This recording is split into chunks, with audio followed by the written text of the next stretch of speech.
and thank you all for being here today. Let's get started. So when I first came to the DAR Museum almost 2 years ago, one of the first things I was asked to do was to start learning the collection, so specifically those things that I would oversee. So I figured, what better place to start than with the portrait collection? In learning more about the sitters and artists in these pieces, I became overwhelmed by all the great interpretive possibilities that the portrait collection had to offer. So, portraits tell the lives of ordinary people and famous Americans. Today, we are going to look at some of the 135 portraits in the DAR Museum Collection. They are a generous assortment of men, women, and children. They are fathers, mothers, and siblings. They are everyday people and world leaders. Most importantly, they represent actual people. Each of these portraits represents a person during a specific time and in a specific place. They also allow us the opportunity to explore the context of the past and better understand the world that came before us. This lecture will look at some of the names, faces, and stories behind the portraits in the collection, and then this closer look at portraits will also examine some of the symbolism found in the different pieces over time and how the portraits connect us to American culture. All right, so let's get started with an overview of the collection. There are 67 men in the collection. There are 52 portraits of women. There's 15 children. There's the one couple framed together. And as I mentioned, 50% are of men. There are 38% women, 11% make up children, and there's that 1% of couples. And there are 7 George Washingtons. All right. The dates in which these likenesses were executed range from the 1750s to the 1910s. Not surprisingly, most of the portraits are 19th century, which can be easily explained. Highly skilled, well-trained artists were few and far between in 18th century America. A number of artists came to America from England, traveled up and down the coast in search of commissions before returning to England. The skilled American artists that did work in the late 18th century often went to England for training before returning. The American Revolution prevented many artists from traveling back and forth for fear of being imprisoned, and such was the case with famed artist John Trumbull. Trumbull served as an officer during the American Revolution and retired from service to pursue his career in art. In 1780, while in London, he was discovered and imprisoned. He spent several months, almost a year, in jail before Benjamin West was able to bail him out. Portraits in the 18th century were not cheap either, as many portraits served as statement pieces meant to represent the sitter but also impress viewers. Skilled artists could charge more for their works. Boston-based Scottish artist John Smibert charged 20 to 25 pounds sterling for a bust-length portrait and 40 to 50 pounds sterling for knee-length portraits in the 1730s. These larger figures are comparable to a desk or chest of drawers in the 1730s. Towards the end of the 18th century, the number of likenesses produced increased due to advancements in technology. Charles Willson Peale's physionotrace and the advent of photography vastly increased the number of likenesses produced in a year and consequently drove down the price of one's image. Now, regarding artists in the portrait collection, there are 43 identified artists and approximately 60 works that have yet to be attributed. Of the identified artists, only 4 of which are female. That's just under 1% of the collection. Now, in all honesty, we may never know who some of these people are. Some came into the collection without any records. Others were acquired because of the sitter. The sitter represented a group of people more so than the individual themselves. And there are some with information that just doesn't add up. Take, for example, this profile piece of Major John Brown, Jr. Brown, according to family tradition, was painted by a fellow soldier during the Battle of Fallen Timbers in 1794. This particular battle pitted Americans against British and Native American forces in a dispute over land in the Northwest Territory. American commander Anthony Wayne led 2,000 American troops and Native scouts against 2,000 British and Native combatants. After a short engagement, Wayne won a decisive victory and forced the natives to cede the disputed land that was given to the Americans in the Treaty of Paris. As for Major Brown, he was most likely nowhere close. According to genealogy records, Brown was not born until 1793, making him a year old at the time of the battle. Additionally, military records for a Major Brown tell us that he did not enlist until 1803, 9 years after the Battle of Fallen Timbers.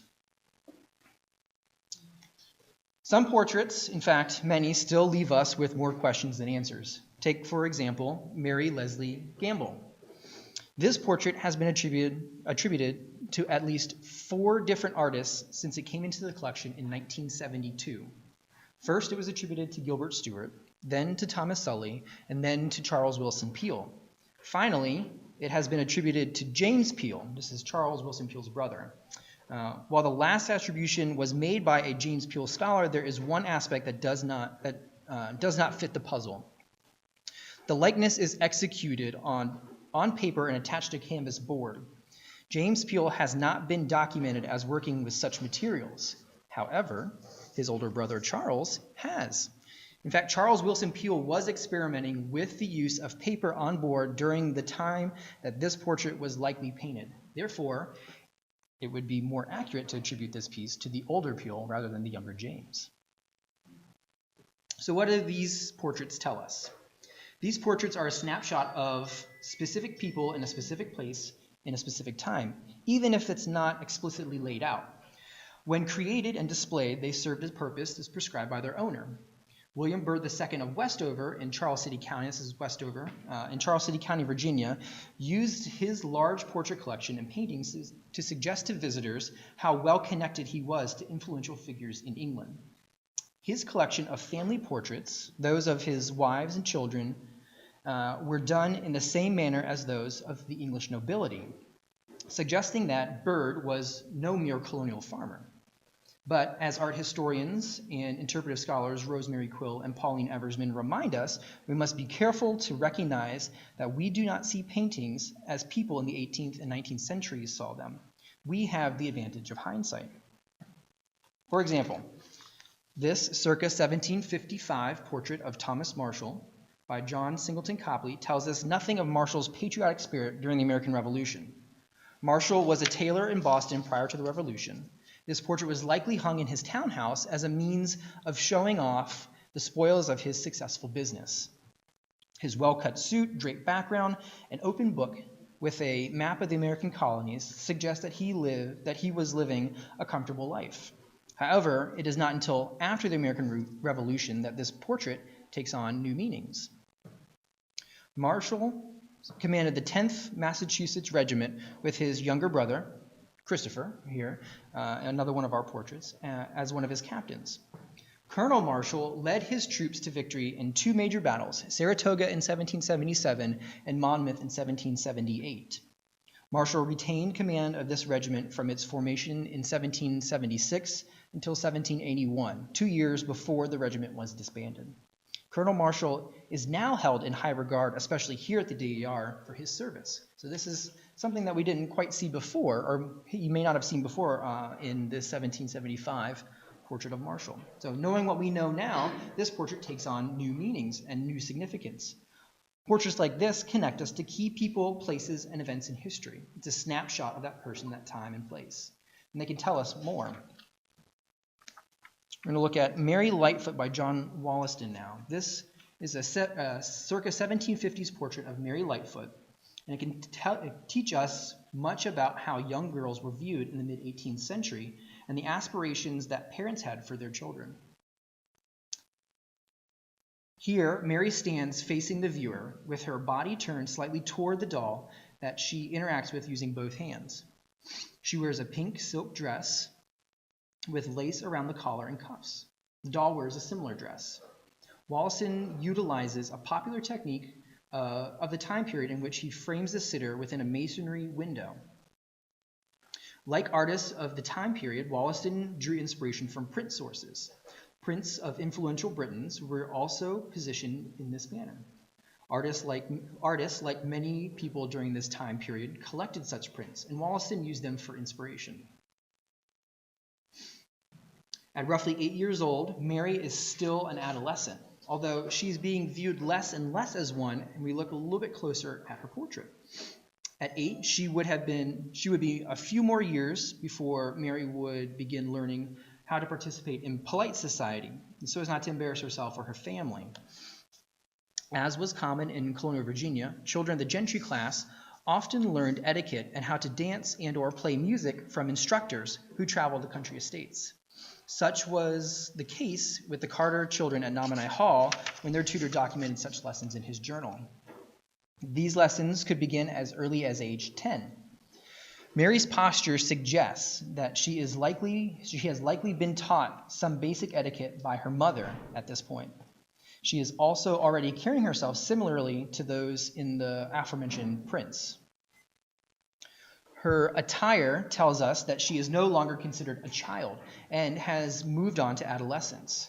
She has outgrown the gown traditionally worn by younger children, that is, those under the age of 6, and appears in an outfit more like what her mother might wear. In fact, the doll and her mother, Mildred, wear the same style gown. They both wear a gold sackback gown with pearls in their hair. Here, the doll serves as a symbol of Mary growing into womanhood. This is a tool used by artists to convey the changing role of young girls into women and that she is preparing herself for motherhood. As portrait scholar Dr. Janine Bolt has pointed out, the doll symbolizes her mother and Mary's aspirations to become a lady in a gentry home one day too. By turning the doll toward Mary, the girl is essentially mirroring her mother personified in the doll. This portrait of a mother and child bears many symbols that speak to womanhood and how women were viewed in the 18th century, mid-18th century. Here, the mother is seated while her son stands close by her legs and with her left arm around him. While we do not know exactly who the sitters are, we can theorize a few things from how they are positioned and the accessories in the painting. One theory is that the mother may be proud of herself for bearing a child, and a son at that. With child mortality rates as high as 50% in the 17th century and 25% in the 18th century, and for the number of mothers who did not survive labor and recovery, it should come as no surprise that she has a slight smile in her portrait. In 1774, Landon Carter was called back to his house when his daughter-in-law went into labor only to lose the child before the birth was finished. William Byrd II of Westover also lost a daughter when his wife miscarried in 1710, and following the birth of his daughter Sally on May 6, 1761, Mary Gordon began her recovery only to fall ill. She would recover, but her husband, James Gordon, recorded in his journal that at about 9 o'clock our dear child left us. Oh, happy change! May we all be prepared for such, and may this awaken us to set our affections on the things above. In some ways, this portrait is a proclamation that she can bear children and that she has survived what could have been a tragic event. We not only see this in the pairing of her and her son, but also in the use of certain symbols in the painting, specifically the use of pearl jewelry. Pearls were traditionally used by European artists to symbolize fertility in women. American artists will also use baskets of flowers and fruit to symbolize the fertility of women.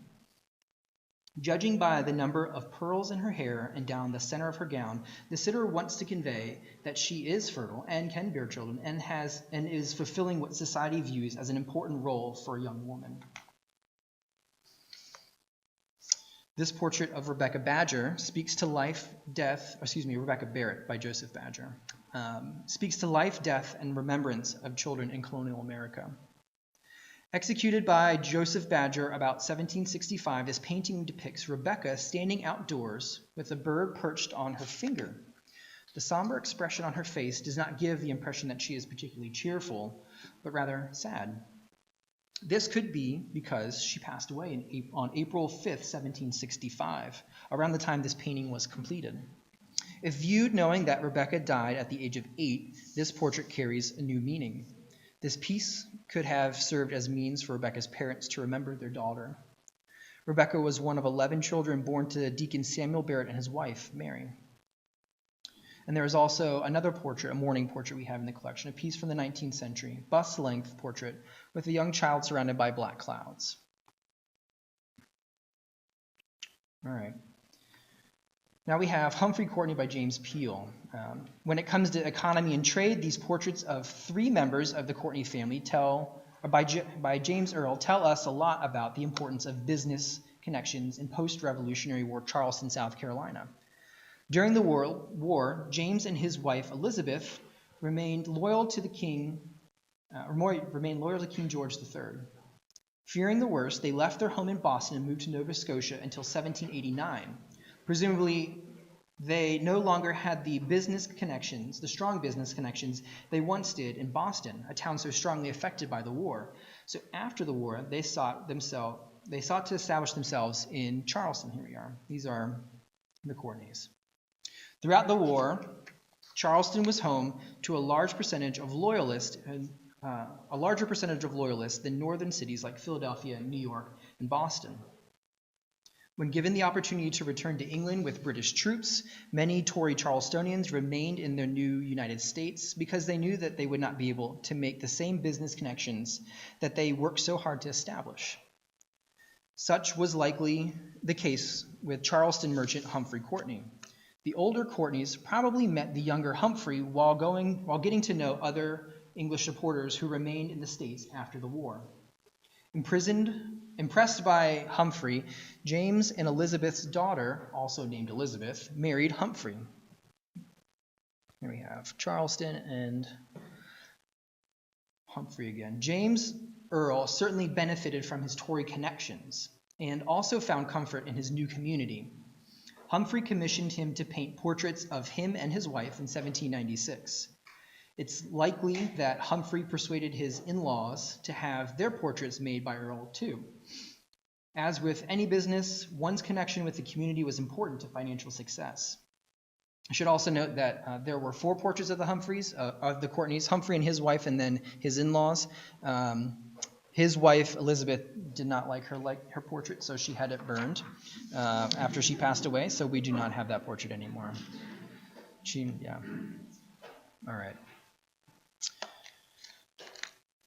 The portraits of Chloe and her husband Lucas Cushing reveal much about life in central New York in the early 19th century. Lucas is portrayed as a finely dressed young man. His brown coat appears to be of a rich quality and is fashionably cut. He wears a white shirt and nicely tied stock. We learn that Lucas is 24 years old in this painting, thanks to the writing on the back. We also learn that he was painted in Ithaca, New York by Reuben Rowley. Chloe Wood Cushing was 21 years old when her portrait was executed. She is finely dressed with a fashionable and appropriate hair due for the period, held in place by a stylish tortoise-shell comb. A double-strand gold necklace hangs over the lace collar of her dark dress. Chloe adds a splash of color to her portrait by wearing a shawl with a floral pattern and her green and white sash. At first glance, these portraits appear to have nothing to do with trade and business in central New York in the 19th century. However, a closer examination and some context will allow us to understand the couple a little bit better. First, there is Ithaca, New York. The 1820 census, there we go. For those who can't see, here's Ithaca right there, it's a little gold star. The 1820 census records 20,681 individuals living in Tompkins County. That includes the area that Ithaca is. Of these figures, probably about 3,000 are living in Ithaca. For comparative sakes, New York City's population at this time was over 127,000. By 1826, Ithaca was a mercantile center for the surrounding region. Proximity to the Finger Lakes allowed shipping of goods to parts north and west. In 1834, the Ithaca and Owego Railroad connected Ithaca to the Erie Canal, allowing greater ease in transportation of goods and people. This is important when trying to understand the Cushings, as Lucas was a merchant. So here we see roughly the route of the Erie Canal, and then here's the railroad moving out west. Owego. This is Owego up here. This is Buffalo, to give you all a frame of reference. Rowley's portraits of the Cushings show a young couple, a young merchant family that is striving to establish themselves as a fashionable family in an up-and-coming region. In order to become successful merchants, Lucas used these portraits to suggest his connections to fashionable parts of society. Chloe's fine dress and accessories suggest that the couple had access to the latest fashions, which in turn suggests that Lucas could provide the same to those living further from metropolitan regions. Eventually, the Cushings moved to Ulysses, Pennsylvania, where they established the Temperance Hotel. Such portraits further allude to the Cushings' desire to be placed among higher class of citizens. The portrait suggests that the family were of a certain wealth and that they wished to entertain and host guests of the same status. This is Catherine Dangerfield Willis Gray, or Princess Murat, by Jacques Amens. Amens' portrait of Princess Catherine Murat not only connects us to the vibrant culture of the Gulf South, but can teach us about perseverance. The great-grandniece of President George Washington, Catherine Dangerfield Willis Gray, was a 23-year-old widow from Virginia when she first met her second husband, Achilles Murat, in 1826. Achilles was the exiled nephew of Napoleon Bonaparte. Achilles owned a number of properties in Florida before moving to New Orleans, where he set up a law office and also purchased a sugar plantation called Magnolia Mound near Baton Rouge. After a few years, the Murats' Louisiana ventures failed, and they returned to their homes in Florida. In an effort to restore his place in the French court, Prince Murat mortgaged his Florida properties in order to fund numerous trips to France. When he passed in 1847, Achilles had accrued a large debt, leaving the widow to manage what little remained. In 1854, Catherine purchased a small farmhouse of 520 acres of land on which she grew tobacco. And this is the actual house that she lived in, called Bellevue. It was moved in the 1950s, I believe, to Tallahassee, where it sits now as part of the Tallahassee Museum campus. 2 years after, so 1856, Princess Murat paid the final installment on the debts owed to the Union Bank. In 1858, she was appointed vice regent for Florida to the Mount Vernon Ladies Association.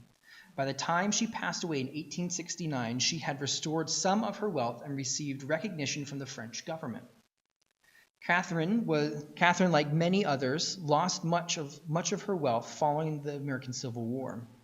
Her husband's debts led her to sell many of her cherished possessions. Without a husband, she took the reins of running a small plantation and restoring her family's social status. Catherine's life is an example of the resilient character found in many women of the antebellum and Reconstruction South. Many women lost husbands and reclaimed portions of their fortunes with their own hands.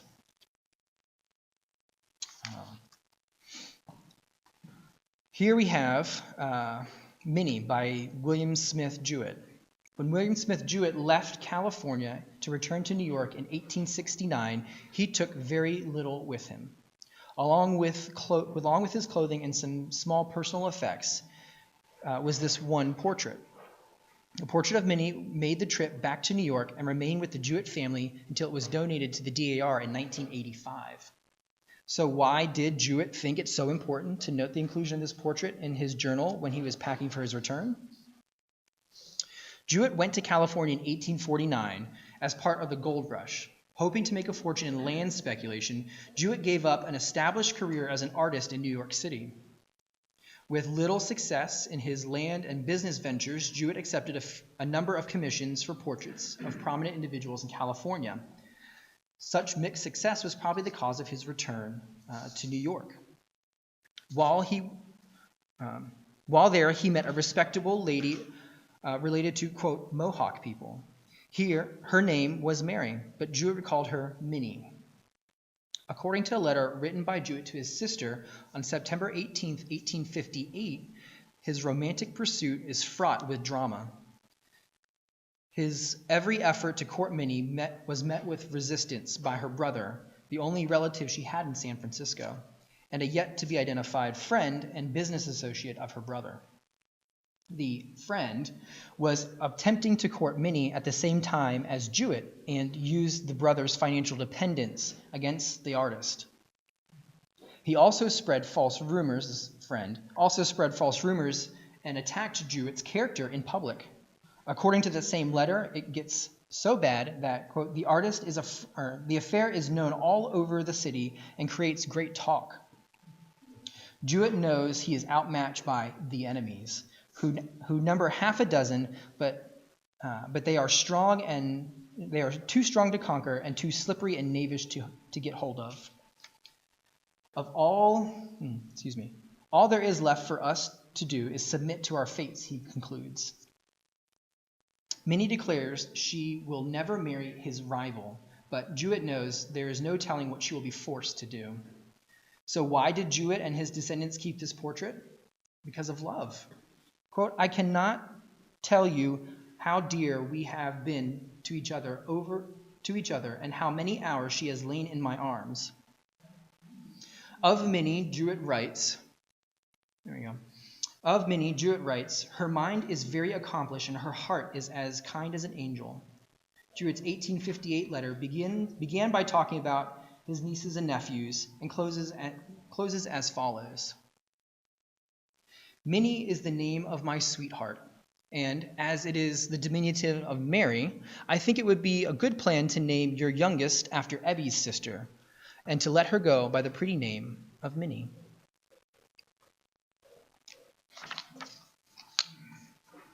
This is our most recent portrait acquisition, a pair of portraits by Kentucky artist Patrick Henry Davenport of Kentucky natives Nimrod Martin and Elizabeth Grady Martin. Nimrod served as a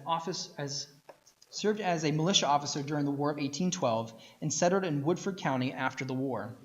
In 1831, he married the widow Elizabeth Grady Wither and moved into a house previously occupied by Kentucky's most famous artist, Jack Jewett. Davenport, the artist, was born in Danville, Kentucky, and was largely self-taught. He did receive some training from Jewett and another Kentucky artist, Oliver Frazier. Davenport traveled throughout Kentucky and into parts of Ohio, Indiana, and Illinois for work. But I think what's most interesting about this portrait is Elizabeth. She was previously married to Mr. Charles Withers, and lived in Louisville. When he died in 1830, she was excluded from her husband's will. Their daughter received all of his property in that will.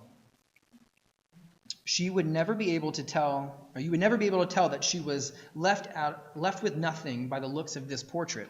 It might be a little hard to see here at the glare, but over a year after losing her first husband, Elizabeth is remarried and showing off her new wealth with no shame. Just look at all the jewelry that she's wearing. We have a tortoiseshell comb here, earrings, necklace, there's a brooch, a nice big belt here, and then 1, 2, 3 rings on one hand. I believe what Elizabeth is doing here is attempting to taking the opportunity to reclaim her status and prove that she is happy once again. Despite no smile, but that's okay. All right. Another aspect to keep in mind about the portrait collection is the artist. Among the artists represented in the collection are many that helped shape the image of Americans. Thomas Sully was born in England in 1783, and in 1792, the Sully family immigrated to Richmond, Virginia. It was there that Sully set up a studio and began painting likenesses at the age of 18. In 1806, Sully's brother, Lawrence, died suddenly. Lawrence was also an artist and trained Sully in the trade. 3 months later, Thomas Sully marries his widowed sister-in-law, Sarah Annis, in North Carolina. Due to a prevailing law in Virginia that made it illegal for in-laws to marry, Sully and his new family were practically forced to move out of the Commonwealth. At the invitation of Thomas Abthorpe Cooper, Sully moved to New York and set up a new studio at Park Theater and went on to study under Gilbert Stuart and Benjamin West. It's estimated that Thomas Sully painted over 2,000 portraits in his lifetime. This portrait of actress Frances or Fanny Kemble is one of the earliest of 13 by the artist. He also painted portraits of Queen Victoria, John Quincy Adams, the Marquis de Lafayette, and Thomas Jefferson. But most modern-day Americans will recognize one particular piece of his, this portrait of Andrew Jackson, which is now on the $20 bill, and since 1928 has graced the $20 bill. Pop quiz, anyone know why 1928 is significant here? It's 100 years since Jackson won his 1828 election, so there you go, a little bit of tidbit for you to take home. Another artist who helped define the image of Jackson was Ralph E.W. Earl, nephew of the James Earl previously discussed. Ralph E.W. Earl married Mrs. Jackson's niece, Jane Caffrey, and became close to Jackson while staying at his Kentucky home called the Hermitage. There he painted Jackson's likeness for the first time and would later join Jackson in the White House when he won his presidency in 1828. Earl's close ties to Jackson allowed his unfettered access for painting numerous portraits of the president. When Jackson returned to the Hermitage at the end of his administration, Earl joined him and remained there for the rest of his days. The way we picture Jackson today can largely be attributed to Earl. Earl's likenesses are widely known and were easily reproduced in prints as a cheap means of reproducing portraits and paintings of that time period.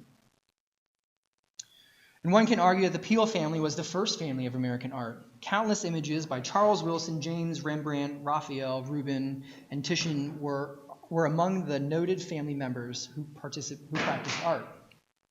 The DAR Museum has portraits by two Peales, James and Rembrandt. I've already mentioned the portrait by James Peale. Now it's Mary Leslie Gamble.